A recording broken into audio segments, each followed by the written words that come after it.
Telangana NEET counselling పరిస్థితి చూస్తే చాలా బాధేస్తోంది.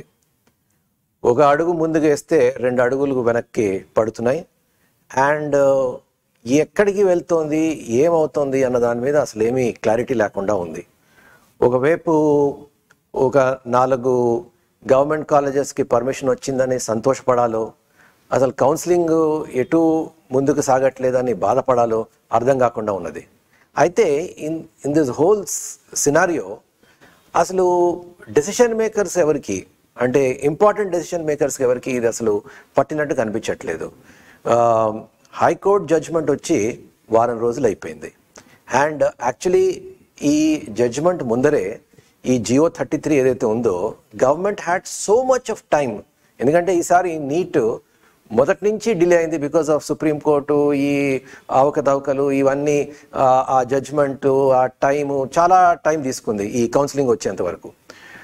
ఈ టైము మన తెలంగాణ గవర్నమెంట్ ఒకవేళ సద్వినియోగం చేసుకొని అది ఒక పక్కాగా ఫుల్ ప్రూఫ్, ఎందుకంటే స్థానికత అన్నది it's a controversial issue and definitely కోర్టుకి వెళ్తారు, ఎవరో ఒకరు కోర్టుకి వెళ్తారు అని ముందరే ఊహించి పకడ్బందీగా జియో 33 ఒకటి ఏదైతే చేయగలిస్తే మనకి బాధలు తప్పేవి.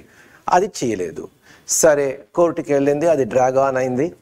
కోర్టుకి వెళ్ళినప్పుడైనా ఎవరికైనా ఒక ఐడియా, ఒక డెసిషన్ మేకర్స్కి, అరే ఇది కోర్టులో ఒకవేళ మనకి అనుకూలంగా రాకపోతే we should have a plan B అని అప్పుడే రెడీ చేసుకోవాల్సింది.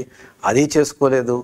పోనీ కోర్టు జడ్జిమెంట్ వచ్చేసింది, వారం రోజులు అవుతుంది. ఏదో ఊహాగానాలు ఉన్నాయి, ఇది సుప్రీంకోర్టుకి వెళ్తున్నాము, ఇది చేస్తున్నాము, అది చేస్తున్నాము అని తప్ప నథింగ్ అఫీషియల్. ఇంకోవైపు ఏమవుతుంది, almost all states counselling process start అయిపోయింది. ఫస్ట్ రౌండ్స్ కూడా చాలా చోట్ల అయిపోయాయి, ఏఐక్యూ అవుతోంది.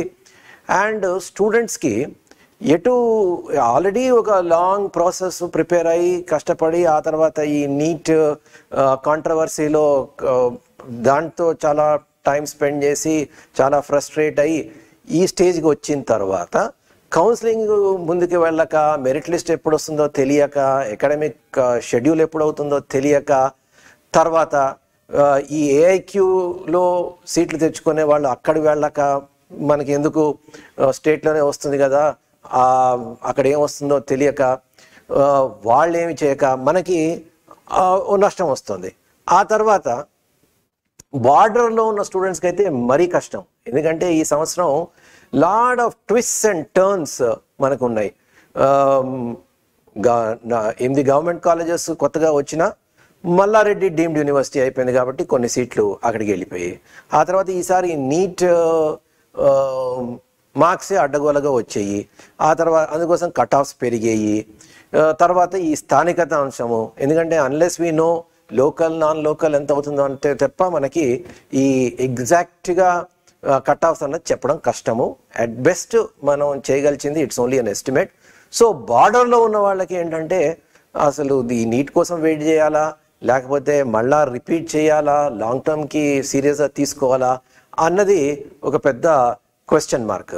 సో ఇవన్నీ జరుగుతున్నప్పుడు గవర్నమెంట్ పెద్దలకి పెద్దగా ఈ అకాడమిక్ అఫైర్స్లో ఇంట్రెస్ట్ చూపిస్తున్నట్టు నాకు కనిపించట్లేదు. ఎందుకంటే నాట్ ఓన్లీ దిస్, ఇంజనీరింగ్లో కూడా కొన్ని ప్రాబ్లమ్స్ వచ్చాయి ఈసారి. ఇన్ఫ్యాక్ట్ హైకోర్టు వాళ్ళు మాపప్ రౌండ్ చేయమన్నారు ఈసారి, రియల్లీ తమాషాగా మాపప్ రౌండ్ చేయమన్నారు. ఎందుకంటే కొన్ని ఇంజనీరింగ్ కాలేజెస్కి పర్మిషన్ ఇవ్వలేదు, కొన్ని ఇంజనీరింగ్ కాలేజెస్ పర్మిషన్ ఇచ్చారు, వాళ్ళు కోర్టుకి వెళ్ళారు, కోర్టు అది చాలా డ్రాగ్ ఆన్ చేశారు. ఇంత లోపల కౌన్సిలింగ్ అయిపోయింది, ఇప్పుడు మాపప్ రౌండ్ పెట్టమన్నారు.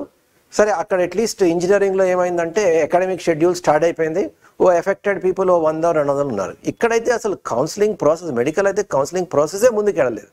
అండ్ ముందుకెళ్ళే ఛాయలు కూడా ఏం కనిపించట్లేదు. We are not seeing anything else. So at this stage responsible government ఏం చేయాలి?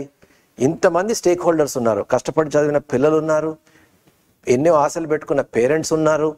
వీళ్ళందరికీ అట్లీస్ట్ మేము ఇది చేస్తున్నాము, ఇది చేయబోతున్నాము, యూ డోంట్ వరీ, ఈ అకాడమిక్ షెడ్యూల్ ఇలా ఉంటుంది, మా ప్లాన్ ఇది అని ఎవరో ఒక spokes person, it could be government నుంచి లేకపోతే సెక్రటరీ, ఎవరో ఒకళ్ళు చెప్పవలసిన బాధ్యత ఉంది.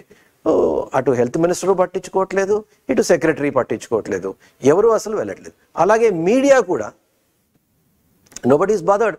ఎవరో ఒకళ్ళిద్దరు పబ్లికేషన్స్లో వచ్చాయి కానీ మిగిలిన వాళ్ళు ఎవరు పట్టించుకోవట్లేదు. అందరూ హైడ్రా గురించి అందరూ పట్టించుకుంటారు. That has become a big issue.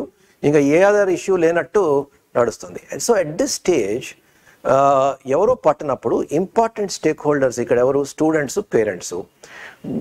మీరు మాత్రము you have to make a noise. ఎందుకంటే ఎవరు పట్టించుకోనప్పుడు మనం at least we should make some noise. ఏం చేయగలం మనం?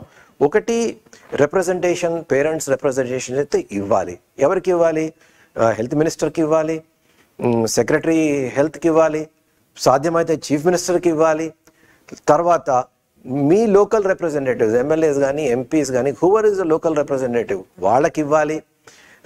ఒక ఆల్రౌండ్ నాయిస్ అయితే ఒకటి క్రియేట్ చేయాలి. That is number 1. రెండోది, మీడియా మిత్రులు, ప్రతి పబ్లికేషన్, ప్రతి మీడియా ఆర్గనైజేషన్లో ఒక ఎడ్యుకేషన్ డెస్క్ ఉంటుంది. ఆ ఎడ్యుకేషన్ డెస్క్లో ఉన్న వాళ్ళు కాన్స్టెంట్గా వాళ్ళు స్టోరీస్ కోసం వెతుకుతూ ఉంటారు.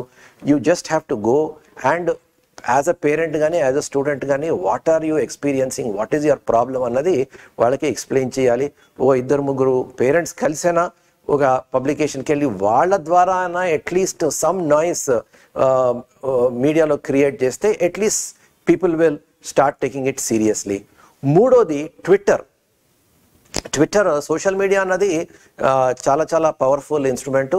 అందులో ట్విట్టర్ అన్నది ప్రధానంగా చాలా ఇంపార్టెంట్. సో ట్వీట్ చేయండి, సీఎంఓని, చీఫ్ మినిస్టర్ ఆఫీస్ని ట్యాగ్ చేయండి, హెల్త్ మినిస్టర్ని ట్యాగ్ చేయండి, హెల్త్ సెక్రటరీని ట్యాగ్ చేయండి, మీడియా వాళ్ళని ట్యాగ్ చేయండి.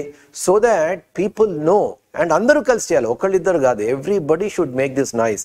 ఈ నాయిస్ క్రియేట్ చేస్తేనే ఎవరైనా పట్టించుకుంటారు. లేకపోతే రోజుకు ఒక హైడ్రా న్యూస్ వస్తుంది, రోజుకు ఒక కూల్చివేత వస్తుంది. Everybody is bothered about that. Nobody is bothered about what is happening to Telangana students. ఇప్పుడు ఈ సుప్రీం కోర్ట్ అంటున్నారు. Again even this I think I hope they have thought through this and I hope it is a good strategy. ఎందుకంటే supreme కోర్టులో వీళ్ళు ఏంటి stay expect చేస్తున్నారు. ఒకవేళ అది స్టే రాలేదనుకోండి ఫర్ వాట్ ఎవర్ రీజన్, ఇంకా డిలే అవుతుంది, ఇంకా ముందుకెళ్ళదు, ఇంకా డిలే అవుతుంది. ఎందుకంటే సుప్రీంకోర్టుకి వెళ్ళిన తర్వాత ఇప్పుడు వీడు ఏం చేస్తాడు? వాళ్ళు తీర్పు చెప్పేంత వరకు he cannot do anything. So and సుప్రీంకోర్టులో మనం చూసాము, నీట్ వ్యవహారంలో చూసాము ఎంత టైం పట్టిందో to come up with some kind of direction. So ఇది చాలా, నన్ను అడిగితే it's a high risk strategy. అసలు స్టే తెచ్చుకోవడానికి ఏం గ్రౌండ్స్ ఉన్నాయో ఐఎమ్ నాట్ వెరీ క్లియర్. ఎందుకంటే something which is bad in law supreme court అంత ఈజీగా స్టే ఇస్తుందని నేనైతే అనుకోను. On what basis are they going to ask for stay? I'm not sure. ఎందుకంటే హైకోర్టు వాళ్ళు అందులో చీఫ్ జస్టిస్ చాలా ఆలోచించి they have given some judgement. అది అంత ఈజీగా పక్కకి పెట్టి సరే మేము చూస్తాము, స్టే ఇస్తాము, ఆ తర్వాత కేసు కన్సిడర్ చేస్తాము అన్నది I don't know how they will do it. I hope చేస్తే మంచిదే, కానీ ఒకవేళ చేయకపోతే అది ఇంకా డిలే అవుతుంది. సో ఈ తరుణంలో మనం అందరం కలిసి we have to put some pressure government మీద, పబ్లిక్ రిప్రజెంటేటివ్స్ మీద. చేస్తేనే ఎవరైనా సీరియస్గా తీసుకుంటారు. మనం ఏమి పట్టించుకోకపోతే ఇది ఇలా నడుస్తూనే ఉంటుంది. So I hope all of you react at least now. ఎందుకంటే ఈ ఆల్ స్టేట్స్లో కౌన్సిలింగ్ మొదలైంది, ఫస్ట్ రౌండ్ అయిపోతుంది. అండ్ వాళ్ళ అకాడమిక్ ప్రోగ్రామ్ కూడా స్టార్ట్ అయిపోతుంది యాజ్ పర్ షెడ్యూల్. తెలంగాణలో మాత్రం మిగిలిపోతుంది. So this is going to create a huge problem for all our students. So అందుకోసం we should definitely raise our voice. ఎంత తొందరగా చేస్తే అంత మంచిది. All the best for your NEET counselling.